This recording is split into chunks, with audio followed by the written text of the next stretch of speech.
Middle east में युद्ध की आंच तेज है।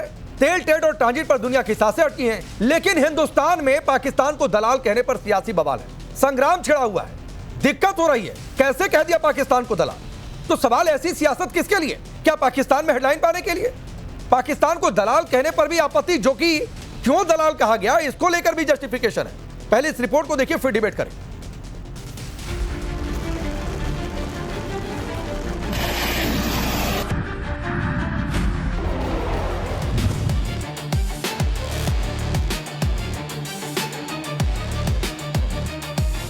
दलाल का मतलब क्या होता है बताइए ना। शायद वो, मैं सोच रहा हूं, शायद वो इसी बोल रहे हैं कि इजराइल एक तवाइफ है और पाकिस्तान पिंप है उसका। देखिए, जयशंकर जी अगर दलाल शब्द का इस्तेमाल कर रहे हैं तो क्या वो नरेंद्र मोदी जी के लिए भी उसी शब्द का इस्तेमाल कर रहे हैं?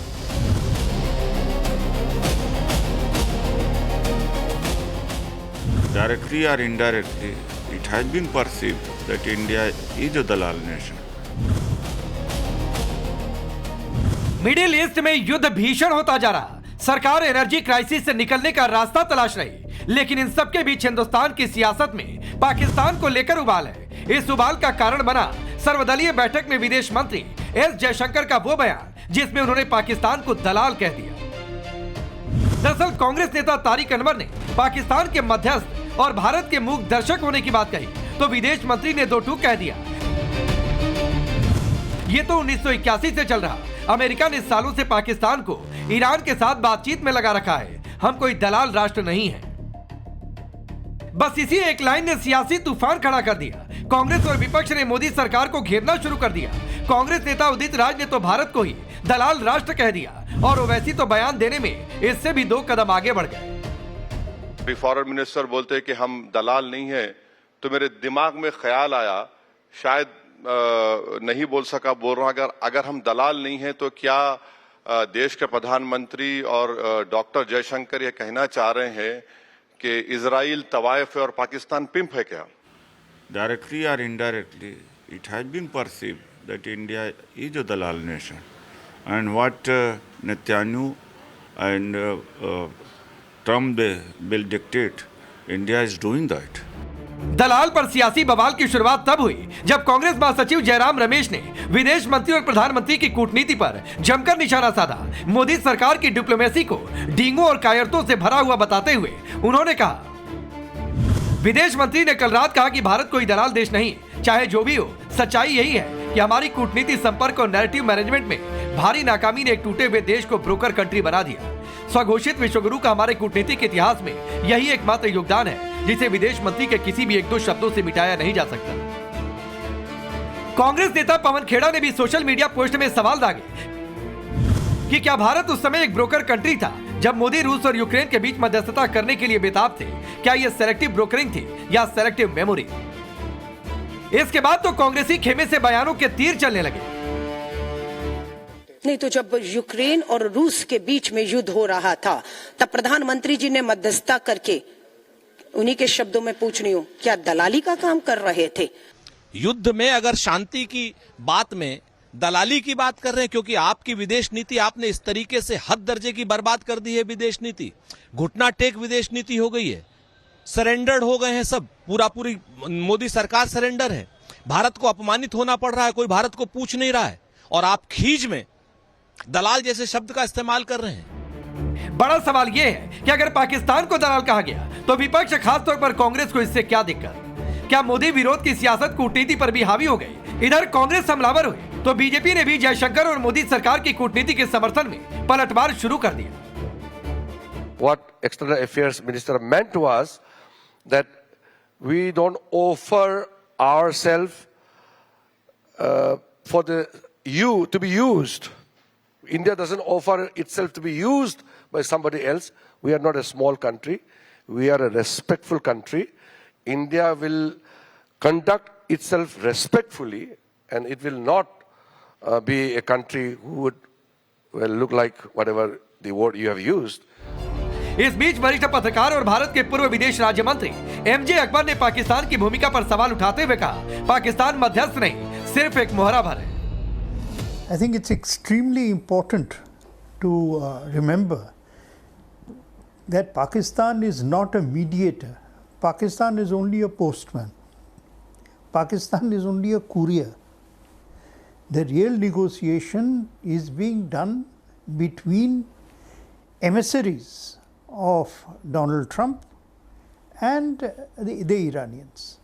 Right? Everybody else is a cutout. In terms of using Pakistan, Modi विरोधियों को करारा जवाब ईरान की तरफ से भी मिला, जिसने भारत और दूसरे मित्र देशों के जहाजों को स्ट्रेट ऑफ हॉर्मुज से गुजरने के लिए हरी झंडी मिल गई। If our ships are passing through Strait of Hormuz, some ships have already passed through and rest are likely to be very soon. If it has happened, how did it happen? If India has not maintained a good relationship with Iran or the other Gulf countries, how did all this ship pass through?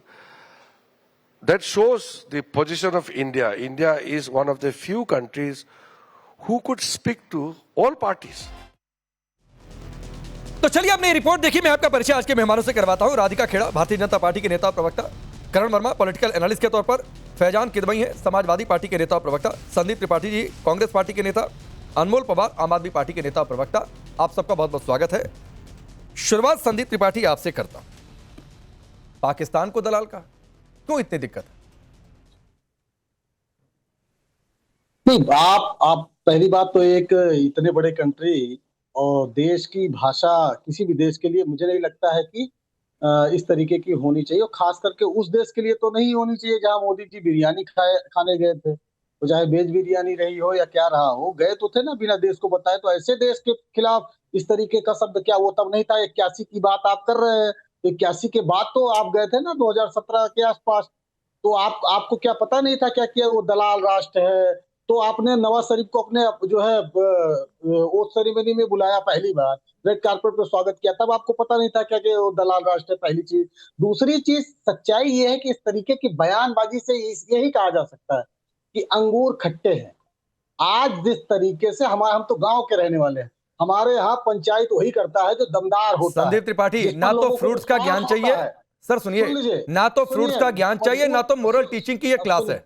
सुनिए, मैंने आपसे सीधा सा सवाल पूछा, पाकिस्तान को दलाल कहा, जो भी कहा, आपको दिक्कत क्यों हो रही है? आपकी पूरी फौज पार्टी की क्यों उतर गई है कि पाकिस्तान को दलाल क्यों कह दिया?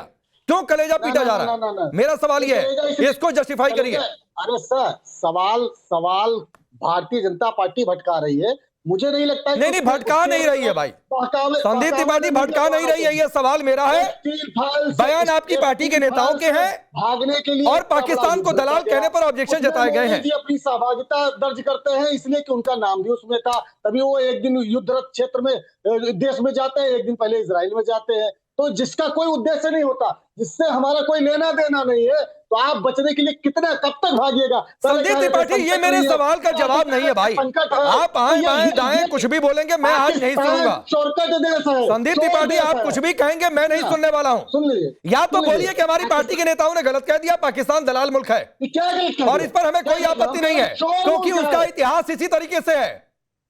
हम कह रहे हैं कि अगर वो इसका इतिहास इस तरीके से है तो आप इस तरीके के संबंध क्यों रखते हैं? हमारी 10 साल की सरकार नहीं संबंध है। कहां संबंध है पाकिस्तान से? कौन सा संबंध है पाकिस्तान से? पाकिस्तान आपकी ऐसी कौन सी रिश्ते, कौन सा संबंध है पाकिस्तान से? संदीप त्रिपाठी, जब भी सरकार बनती है भारतीय जनता पार्टी की, चाहे अटल बिहारी वाजपेयी जी रहे हो, चाहे आज के मौजूदा सरकार रही हो, आप क्यों नतमस्तक हो जाते उस दलाल के पीछे? सवाल यह है, और सवाल यह है कि आज ये संकट देश पर क्यों है? नहीं, ये सारे सवाल ठीक है, ये सारे सवाल ठीक है। नतमस्तक ये लोग अगर आपकी, सुनिए ना संदीप त्रिपाठी, अगर बीजेपी नतमस्तक हो जा रही है आपकी नजर में, तो राधिका खेड़ा उसका जवाब देंगी, लेकिन पहले आप कहिए कि हाँ पाकिस्तान दलाल मुल्क है और हमें कोई आपत्ति नहीं। चिरकुट देश है, आतंकवादी देश है, पूरा विश्व जानता है। मसला ये नहीं है, मसला ये है कि आज वो चौधरी बना है और आप विश्व गुरु बनने की बात करते हैं। वो चौधरी कैसे बना है वो भी आपको बताऊंगा, लेकिन पहले राधिका खेड़ा रिप्लाई, आप लोग नतमस्तक है एक दलाल मुल्क के आगे, ये कह रहे हैं।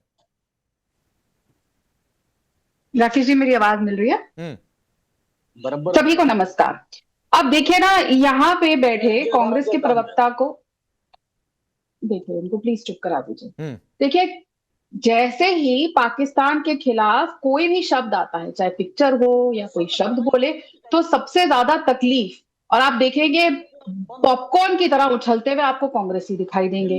जैसे ही पाकिस्तान ने, देखिए मैं इनके बीच में नहीं बोली, मैं आराम से सुन रही थी, फिर मैं इनको बोलने नहीं दूंगी पूरे शो में। कृपया इनको, क्या कर रहे हैं आप? ये क्या कर रहे हैं? संदीप त्रिपाठी डिबेट की शुरुआत आपसे की, राधिका खेड़ा रिप्लाई कर रही हैं। सर 1 मिनट सुन लीजिए, उसके बाद बोलते रहिएगा। बहुत आपको बेचैनी है, बार बार बोलने से हर बार ऑफेंस और डिफेंस नहीं हो जाता है, तो रुक जाइए सर। जैसी सियासत आप लोग कर रहे हैं तो रुक जाइए 1 मिनट, सुनिए राधिका खेड़ा को। राकेश जी, इन्होंने 2 बातें कही। इन्होंने कहा संकट देश पे क्यों है, पूरे विश्व पे संकट है। पूछिए, आप लोग तो ट्रंप साहब को फोन कर सकते हैं, सॉरेस चाचा के थ्रू फोन लगा के उनसे पूछ लीजिए कि क्यों भाई आपने संकट कर रखा है, क्यों वॉर हो रही है। अब ये फिर बोलेंगे राकेश जी, संदीप भाई नहीं अच्छा लगता है। अब मैं तीसरी बार अगर मुझे आपको रोकने की नौबत आएगी सर, तो मैं आवाज डाउन करवाऊंगा। फिर आप रोइएगा नहीं कि मेरी आवाज क्यों डाउन करवा दी। मैं ये कह रहा हूं कि तो सर नहीं सर, पहले कहिएगा, पहले सुन लीजिए। ये मैं आखिरी बार रिक्वेस्ट कर रहा हूं, अगली बार रिक्वेस्ट नहीं करूंगा। राधिका खेड़ा, देश को 40-55 साल खून के आंसू रुलाने वाली पार्टी, नोच के खाने वाली पार्टी अगर ये पूछ रही है आज, और उनका प्रवक्ता ये पूछ रहा है कि संकट देश पे क्यों है, तो अब आपको पता चल गया कि संकट इन पे क्यों है और इनको बार बार देश क्यों नहीं चुनता, क्योंकि इनको यही नहीं पता कि संकट क्यों है और पूरे विश्व में चल रहा है। रही बात, इन्होंने कहा चिरकुट है, आतंकवादी है, तो फिर ये क्यों तालियां बजा के नाचना शुरू हो गए थे? जयराम रमेश से लेकर सुप्रिया श्रीनेट और पवन खेड़ा खुशियां मना रहे थे, ओहो पाकिस्तान मध्यस्थता करेगा, ओहो पाकिस्तान मध्यस्थता करेगा। पाकिस्तान का बैंड बजता है किसी पिक्चर में तो ये चूड़ियां तोड़ने लग जाते हैं, गम मनाने लग जाते हैं। ये क्या तरीका हो रहा है? किस चीज के लिए इनको इतना दुख होता है जब भी पाकिस्तान, और रही बात कि पाकिस्तान क्या कर रहा है, राकेश जी 2 बहुत अहम बातें बताती हूं मैं। पाकिस्तान में जो ईरान के एम्बेसडर है, उन्होंने साफ तौर से ऑन रिकॉर्ड ये स्टेटमेंट कही थी कि हम किसी मध्यस्थता से नहीं चल रहे, हम किसी से कोई बात नहीं कर रहे। दूसरी बात, ईरान के जो एम्बेसडर भारत में है, उन्होंने ऑन रिकॉर्ड ये बता दिया कि असली ग्लोबल पावर कौन है, और उन्होंने ये भी कहा कि भरोसेमंद शक्ति अगर कोई है ये युद्ध रुकवाने की तो भारत है। उनका भरोसा भारत के अंदर है। अब ये ईरान चिल्लाते रहे कि हमारी ईरान के साथ फॉरेन पॉलिसी खराब है, लेकिन ईरान क्या कह रहा है? ईरान कह रहा है कि हमारा भरोसा भारत पे है। वही ईरान राकेश जी जिसने पाकिस्तान की शिप आने से रोक दी और देर दी, लेकिन भारत की शिप लगातार आ रही है, और आज स्टेटमेंट भी आ चुका है कि भारत की किसी शिप को नहीं रोका जाएगा और ना रोका गया। लेकिन ये लोग जो अमेरिका के प्रेशर में आके ईरान से इन्होंने गैस लेना कम कर दिया था, उन्होंने ट्रेड करना कम कर दिया था, क्योंकि ये नतमस्तक हो गए थे। हिलरी क्लिंटन जब यहाँ आ रही थी, आपको याद होगा, जब इन्होंने यूरिया भी खरीदना बंद कर दिया ईरान से, हो कहीं 10 सेकंड नहीं, लेकिन 30 सेकंड लीजिए आप संदीप त्रिपाठी। लेकिन मेरा सवाल वही है कि दलाल कहने पर पाकिस्तान को आपको आपत्ति क्यों है? सर इसका जवाब मुझे चाहिए। नहीं सर, हमारी आपत्ति उस बात से नहीं, हमारी आपत्ति इस बात से नहीं, आपत्ति उसी बात से है संदीप त्रिपाठी, आपत्ति उसी बात से है। और मैं ये शब्द नहीं कहना चाहता हूं, हमने ग्राफिक्स में भी नहीं रखा हुआ है। आपकी पार्टी के नेताओं ने भी वैसे ही शब्दों का इस्तेमाल भारत के लिए किया है। तो ये ऐसी सियासत को तिलांजलि दे दीजिए आप लोग, वरना फिर यही होगा, आप लोग बार बार ईवीएम हैक करने का रोना रोते रहेंगे। राकेश जी अगर अनुमति हो तो मैं जवाब दे दूं। बोलिए सर। आज स्थिति यही वही है सर कि फटे तो फटे, नवाबी ना घटे। मतलब आज देश के पेट्रोल पंपों पे लाइन लगी हुई है सिलेंडर के लिए। एक पेट्रोल पंप पर लाइन की डिबेट नहीं है। आप जितनी बार बोलेंगे मैं तोड़ दूंगा, बोलने नहीं दूंगा। सुन लीजिए, आज नहीं डिबेट उसकी नहीं है। डिबेट इस बात की है कि पाकिस्तान को दलाल कहने पर आपत्ति क्यों है, क्यों कलेजा फट रहा है, मुझे इसका जवाब चाहिए। फिर आप गैस सिलेंडर की लाइन गिनाते रहिए, आपसे ज्यादा हमने दिखाई है लाइनें। भारतीय जनता पार्टी मुख्य विषय से भटकाने के लिए, आप मुख्य विषय से भटका रहे हैं। हम ये कह रहे हैं तो नहीं इस पर बोलना था, हम ये सिर्फ आपकी पार्टी के नेताओं को नहीं बोलना था भाई। सर कि जयशंकर जो कह रहे हैं वो कहते रहे, हम नहीं बोलेंगे उस पर, हम गैस सिलेंडर की लाइन दिखाएंगे। राकेश जी, जयशंकर जी ने ये कहा कब? पहले तो मुझे बताएं, जो ये डिबेट हो रही है राकेश जी, ये यहाँ पे कांग्रेस के प्रवक्ता जयशंकर जी का ये बयान मुझे दिखा दे, किस समय कहा, क्या बोला, लिखित में होगा, बोला गया होगा। ये शब्द अगर उन्होंने बोला है, भैया ये कांग्रेस पार्टी नहीं है कि जयराम रमेश एक पत्रकार को फोन करके कहेंगे और वो लाइन हो गई। ये ऐसे नहीं चलती है देश की सरकारें। पहले मुझे ये दिखा दीजिए कि बोले गए। राधिका जी, शंकर जी ने कहा था ये बोला। राधिका जी एक मिनट संदीप त्रिपाठी, एक मिनट संदीप भाई रुक जाइए। तो राधिका खेड़ा आप ये कहना चाह रही हैं कि जयशंकर ने बोला ही नहीं है? पहली बात, सूत्रों के हवाले से खबर पर अगर कांग्रेस पार्टी नाचने लग जाएगी तो खारिज उसमें कर कोई दीजिए। कुछ नहीं कर सकता। आप खारिज कर दीजिए फिर मैं तो आप आपके खारिज सामने कर बोल रही दीजिए। हूँ कि खारिज ही तो कर दिया। जब मैंने आपको ये कह दिया कि आप मुझे एक बयान दिखा दीजिए लिखित में या बोला हुआ, आप अब सुनिए, एक मिनट संदीप भाई रुक जाइए सर, ये अभी पत्रकार और नेता के बीच की बात है, आप रुक जाइए सर, रुकिए सुनिए। अब ये खबर हमने चलाई, अगर ये कंटिन्यूस नहीं बोलेंगे कंटिन्यूअस, अब की बार अगर कंटिन्यूअस बोले तो पीछे आवाज डाउन करिएगा किसी की भी। अब सुनिए राधिका जी, ये खबर हमने चलाई, सूत्रों के हवाले से ही चलाई, और ये सवाल आज हमने केंद्रीय मंत्री किरण रिजिजू से भी पूछा जब हमारे टाइम्स नाउ के समिट पर आए हुए थे कि ये किया। उन्होंने तो नहीं कहा कि ये सूत्र के हवाले से चला रहे हैं, गलत है, पहली बात। दूसरी बात है, उन्होंने ये भी कहा कि पाकिस्तान, जो उन्होंने संदर्भ बताया बाकायदा कि किस लिए किया। उन्होंने कहा कि भारत खुद को इस्तेमाल के लिए पेश नहीं करता है, पाकिस्तान खुद को इस्तेमाल के लिए पेश करता है। ये सारी बातें उन्होंने कही, और जो कल विदेश मंत्री ने भी कही थी, कहा कि लेकिन राकेश जी, क्या किरण रिजिजू जी ने ऐसा कहा कि ऐसा शब्द इस्तेमाल किया गया? पहली बात। दूसरी बात, और अगर दलाल शब्द इस्तेमाल भी किया, दलाल का मतलब क्या होता है? ब्रोकर। दलाल स्ट्रीट है बॉम्बे के अंदर जहां पे सारी ब्रोकरेज होती है, और सबसे ज्यादा तकलीफ इनको दलाल शब्द से इसलिए हो रही है क्योंकि जो पवन खेड़ा 15 साल दलाली करते रहे शीला दीक्षित के पीए होते हुए, कांग्रेस जो दलाली करके देश को बचती रही, तो उनको दलाल शब्द से तकलीफ होनी है क्योंकि ये लोग उस चीज के साथ आइडेंटिफाई करते हैं। दलाल शब्द में तकलीफ क्या है? ब्रोकर शब्द हम नहीं करते ब्रोकरी। मित्रता और दलाली में अंतर होता है, मित्रता और दलाली में अंतर होता है, मित्रता और ऐसे झुक जाने में किसी के आगे अंतर होता है। ठीक है, और ये कंटिन्यूस बोल रहे राकेश जी, फिर आप इन्हीं से वेट कर लीजिए। संदीप भाई रुक जाइए, 30 सेकंड और फिर मैं आगे बढ़ जाऊंगा, बाकी मेहमान वेट कर रहे हैं। 30 सेकंड और, संदीप त्रिपाठी रुक जाइए भाई, आप लगातार बोल रहे हैं, नहीं अच्छा लगता है, फिर आप सबसे ज्यादा रोना रोएंगे। आवाज डाउन करिए इनकी, बोलिए राधिका खेड़ा। जैसा मैंने कहा, दलाली जिनका डीएनए है कांग्रेस पार्टी का, चाहे पवन खेड़ा हो जिन्होंने आज ये स्टेटमेंट दिया, 15 साल उन्होंने शीला दीक्षित की सरकार में दलाली करी, चाहे कांग्रेस पार्टी ने दलाली करके इस देश को बेचने का काम किया, बोफोर्स से लेकर जितने कांड हमने देखे, सिर्फ दलाली से इन्होंने देश को बेचा, तो उनको तकलीफ होनी है कि हाय हमारे से बड़ा दलाल आप किसी को कैसे कह रहे हैं। लेकिन मैं फिर ये बात कह रही हूँ, मित्रता और दलाली में अंतर होता है। भारत की सिंपल पॉलिसी है नरेंद्र मोदी जी की कि हमारे लिए नेशन फर्स्ट, भारत फर्स्ट। इसलिए जब यूक्रेन और रशिया का युद्ध हुआ, हमारी पहली है चीज थी कि वहां से बच्चों को, लोगों को कैसे लाया जाए, और मित्रता के चलते दोनों देशों से बात होके इसको हमने संभव किया, और आज भी मित्रता के चलते हो रहा है। हम कोई दलाली नहीं करते हैं। फैजान किदवई साहब, पाकिस्तान को कुछ भी कहा जाए, यहां पर उसका विरोध होना चाहिए। राकेश जी, पहले तो आप सबको नमस्कार, आदाब। मैं पहली बार आपकी डिबेट में आया, उम्मीद करता हूं मुझे आप वक्त देंगे बोलने का। देखिए राकेश जी, पाकिस्तान एक टेररिस्ट मुल्क है, उससे हमारा कोई लेना देना नहीं है। वो अलग बात, हमारे आदरणीय मोदी जी चले गए थे वहाँ पे बिरयानी खाने के लिए। वो अलग बात है कि जय शाह की मोहब्बत में इन्होंने क्रिकेट मैच अलाउ कर दिया, जिसकी वजह से पीसीबी यानी पाकिस्तान क्रिकेट बोर्ड ने तकरीबन 310 करोड़ रुपया कमाया जो हिंदुस्तान के खिलाफ इस्तेमाल होगा। वो अलग बात है कि मार्च 2016 में जब अटैक हुआ था, जिंदगी में पहली बार हिंदुस्तान की किस्मत में पहली बार एक ऐसा प्रधानमंत्री आया जिसने आईएसआई के लोगों को हमारे इंडियन मिलिट्री बेसिस इंस्टॉलेशंस को देखने की इजाजत दी। ये सब अलग बात है। देखिए बात दलाली की जहां तक हो रही है, बिल्कुल नहीं, हिंदुस्तान दलाली बिल्कुल नहीं करता, किसी के ना करना चाहिए, लेकिन ये हिंदुस्तान का एक कैरेक्टर मध्यस्थता करना। और हमारे आदरणीय मोदी जी तो बोल ही रहे थे कि जब पीस के लिए कोई जरूरत होगी मैं आगे बढ़ के आऊंगा। वो एक कैरेक्टर था नहीं, पिक्चर में एक पिक्चर थी, अंदाज अपना अपना, उसमें कैरेक्टर था भल्ला। जब भी वो सुनता था कोई कुछ करने जा रखा था, इसका प्लान भी मैं बनाऊंगा। वो अलग बात है, प्लान फेल हो जाता था, जैसे हमारे मोदी जी साहब का प्लान फेल हो जाता है। और जहां तक ये राधिका खेड़ा जी जो प्रवक्ता है भारतीय जनता पार्टी की, ये अभी कह रही थी दलाली और दोस्ती में बड़ा फर्क होता। मैडम मैं समझ सकता हूं, जरा बताइए ये दोस्ती है कि दलाली है? एक हमारे उद्योगपति साहब हैं, हारून रिसर्च इंस्टीट्यूट के हिसाब से 2014 में उनकी संपत्ति थी 44,000 करोड़, आज 11.6 लाख करोड़ हो गई है, यानी that's an increase of 2536%। Hindustan में किसी का नहीं हुआ है। श्रीलंका का पावर विंड पोर्ट जो था उनको जबरदस्ती दिलाया गया। वहां के इलेक्ट्रिसिटी बोर्ड के जो मेंबर है फर्नांडो, वो कह रहे हैं कि श्रीलंकन पार्लियामेंट कमेटी में उन्होंने बोला, राजपक्षा साहब उनको बता रहे थे मोदी जी ने जबरदस्ती करी, सारे एयरपोर्ट दे दिए, पोर्ट दे दिए। तो ये दलाली है कि सर बीच में नहीं। वो सब आपने कही। मैं एक चीज और बोल दीजिए, राधिका तो रिप्लाई करेंगी। मैं एक बात पूछ रहा हूं, एक लब्बो आप ये तो बता दीजिए कि पाकिस्तान को दलाल कहने में कोई बुराई, कोई नाराजगी तो नहीं है?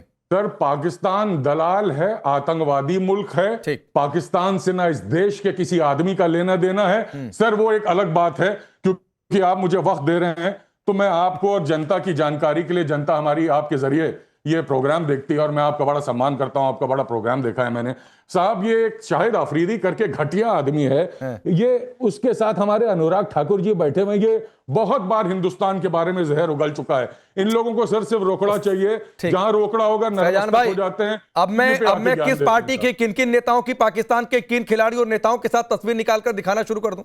दिखाइए सर। नहीं, हाँ तो मिल जाएंगे, तो मुझे कोई गूगल करिए, मैं उसमें अपना समय थोड़ी नहीं बर्बाद करूंगा। Radhika Khera short reply 30 second का, फिर आगे बढ़ूंगा। देखिए, मैं यहाँ पे बैठ के राहुल गांधी, सोनिया गांधी जो प्रधानमंत्री नहीं थे पर रिमोट कंट्रोल से सरकार चलाते थे, चीन जाते हैं पाकिस्तान के जरदारी परिवार से मिलने के लिए, वो फोटो यहाँ पे दिखा सकती हूँ। प्रियंका गांधी पाकिस्तान जाके कैसे पाकिस्तानी क्रिकेटर साथ कूद कूद के फोटो खिंचाती है क्रिकेट मैच देखते हुए, वो दिखा सकती हूँ। राजीव शुक्ला जी जब कोई भी भारत से पाकिस्तान नहीं गया, उठ के खास पाकिस्तान गए, जिनके साथ इन लोग सरकार में है, मैं बहुत चीजें दिखा सकती हूँ। लेकिन मुद्दा वो नहीं है ना, मुद्दा ये है कि 2000 जब इनकी सरकार थी तो जरदारी ने एडवाइस किया था इंडिया को not to overreact on Mumbai terror strike. Islamabad से ये कहा था और बदले में राहुल गांधी ने कहा था कि नहीं टेरर ऐसे रोका नहीं जा सकता। बिल्कुल ऐसे प्रधानमंत्री कभी देश को नहीं मिले। ये जब गिनवा रहे थे, इनको तकलीफ सारी इस बात की हो रही है कि आज का भारत जो इस्लामाबाद के आगे झुकता नहीं है, जो यूएस के आगे घुटने टेकता नहीं है, घर में घुस के जाके मार के आता है। ठीक है ना, आपने पूछा पाकिस्तान से कोई तकलीफ तो नहीं है, इन्होंने लंबी फहरिस्त गिनवा दी। सिंपल बात थी कि बोलना था कि बिल्कुल हम भारत की सरकार के साथ खड़े हैं। इजराइल से सीखिए, इतना बड़ा युद्ध हो रहा है, अमेरिका से सीखिए, इतना बड़ा युद्ध हो रहा है। आप ईरान देखिए, आप सऊदी अरेबिया देखिए, आप कतर देखिए, क्या कहीं से भी आपको ऑपोजिशन की ऐसी घटिया शब्दावली आती है? मैं आगे बढ़ता हूं, उससे पहले एक फैक्ट देश के सामने रखना जरूरी है, और करण वर्मा वो फैक्ट है कि वॉशिंगटन में एक पता है, और वो पता है 2209 Wisconsin Avenue, NW, Washington DC 20007, ये पिन कोड है संभवतः वहां का। ये पाकिस्तानी एम्बेसी का पता है अमेरिका में, जहां पर एक सेक्शन काम करता है, इंटरेस्ट सेक्शन ऑफ ईरान, जो पाकिस्तान दूतावास के तहत काम करता है। 1979 में जो दूतावास संकट हुआ था, तेहरान में कोई एम्बेसी नहीं है अमेरिका की, और बैकडोर चैनल मैसेंजर के तहत काम करता है पाकिस्तान ईरान के लिए, अमेरिका के लिए, ईरान से जब बातचीत करनी हो। यह फैक्ट है, और इसको संदर्भ में रखकर फिर भी यहां पर दलाल कहने पर बड़ी दिक्कत हो रही है, बड़ी दिक्कत हो रही है, बड़ी दिक्कत हो रही है। क्या यह सियासत, ऐसे देश चलेगा? देखिए, फैजान जी ने कई बातें गिनाई, जरा मैं भी फैजान जी को कुछ बातें बताता हूं। 21 फरवरी 2013 को फैजान जी, एक महानुभाव ने कहा कि पाकिस्तान तो थ्रेट है ही नहीं, वो तो हमारे छोटे भाई की तरह है। आपको पता है वो कौन थे? माननीय मुलायम सिंह यादव जी थे। अगस्त 2010 में एक बिल पास करती है कांग्रेस पार्टी, 26/11 होके मुश्किल से 1.5 साल होके हटा था।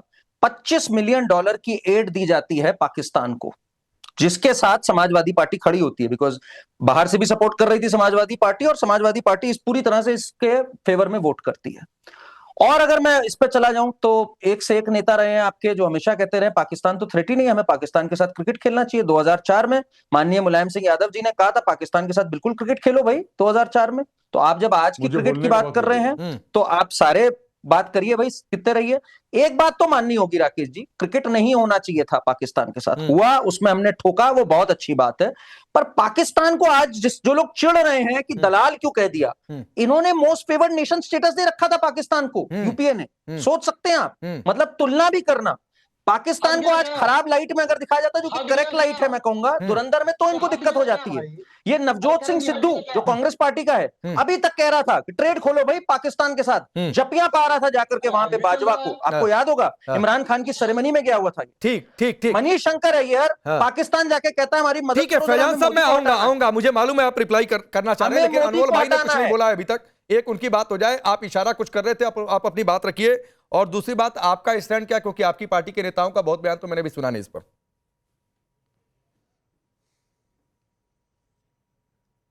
नमस्कार पांडे जी, देखिए इसमें कोई दो राय नहीं है कि पाकिस्तान तो दलाल भी है और आतंकवादी देश भी है, जिसके साथ हमें किसी तरह का कोई समझौता नहीं रखना चाहिए था। जैसा प्रधानमंत्री ने कहा था कि खून और पानी एक साथ नहीं बह सकता, हालांकि उसके बाद उन्होंने जो है क्रिकेट मैच भी खिलवाए भारत को, और उस पर बड़ी थू की पूरे देश ने। अभी भाजपा की प्रवक्ता ने बोला कि दलाल शब्द में कोई दिक्कत नहीं है। आपको पता होगा कि प्रधानमंत्री मोदी जी ने और सभी भारतीय जनता पार्टी के लोगों ने, भक्तों ने कहा था कि मोदी जी ने यूक्रेन और रशिया का युद्ध रुकवा दिया। आज स्थिति क्या है? पाकिस्तान को अमेरिका कहता है कि भाई हमारी मध्यस्थता कराओ जो युद्ध चल रहा है, उसी तरह से मोदी जी ने यूक्रेन और रशिया का युद्ध में मध्यस्थता कराई थी। तो क्या भाजपा प्रवक्ता ये कहना चाहती हैं कि मोदी जी इस विश्व के सबसे बड़े दलाल हैं? मैं तो नहीं मानता, हमारे प्रधानमंत्री हैं, इस तरह के शब्द का नहीं इस्तेमाल करना चाहिए। लेकिन हकीकत देखिए ना, आज आप पहले तो अमेरिका ने जो है भारत के प्रधानमंत्री को इजराइल भेज दिया, वहां पे भेजने के बाद हमारे ईरान से रिश्ते खराब करा दिए, उसके बाद देश के लोगों को महंगाई की मार झेलनी पड़ी, एलपीजी बढ़ गया, सिलेंडर बढ़ गया, होटल बंद हो गए, इंडस्ट्री बंद होगी, फैक्ट्रीज बंद होगी, आज लोग लाइनों में लगे हुए हैं, लोग लाइनों में मर रहे हैं, और उसके बाद पाकिस्तान को कह दिया कि भाई आप मध्यस्थता करा दो। तो हमें क्या मिला? हमारी तो थू-थू हो रही है, देश की तो थू-थू हो रही है। ये फॉरेन पॉलिसी की हार है सरकार की। इसे कहते हो आप फॉरेन पॉलिसी? बोलिए, सुनिए, रिप्लाई सुनिए। आप तो कहते थे आप विश्व गुरु हैं। ठीक, रिप्लाई राधिका जो है खड़े होकर पार्टी से जवाब भी दे देते हैं। अनफॉर्चुनेटली ना, आम आदमी पार्टी के जो प्रवक्ता है ये हमेशा अनप्रिपेयर्ड आते हैं। ये बोल रहे हैं कि हमने मध्यस्थता करी। भारतीय जनता पार्टी और भारत ने कहीं भी कोई मध्यस्थता नहीं करी। मैंने जैसे पहले बताया, ऑफिशियली हमारी देश का स्टैंड सिंपल और क्लियर है, इंडिया फर्स्ट भारत की पॉलिसी है, और हमारी प्राथमिकता है कि हमारे जितने भी भारतीय कहीं पे फंसे हुए हैं उनको भारत लेकर आना।